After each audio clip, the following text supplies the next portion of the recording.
اوقات نوقع بعثرات معينه، بعد فتره بعد سنه شهر اوقات نوقع بنفس المشكله لكن بدرجه مختلفه مع اشخاص اخرين.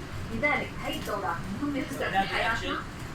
اخذ العظه والحكمه من الاخرين مهم جدا حتى نحن نقوى من الداخل، وحتى احيانا ممكن اوقات الكلمه بتهدئ من روحنا اذا كنا نحن متهورين وقليلين الخبره، بتقوينا اكثر وبتخلينا نحن على اندفاع وعلى تعامل وجرأه في التعامل مع الاخرين.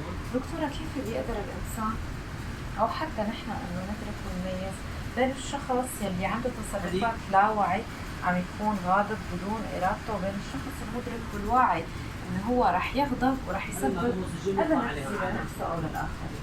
هلا الانسان اللاواعي يعني مباشره لما نقول ما في وعي يعني الانسان متهور خاسر دائما. لما نحن نعرف الغضب يعني احيانا بيكون كثير يعني في مقوله بتقول الغضب في انتماءات الاشخاص يعني وقوه الاشخاص من الداخل وجوههم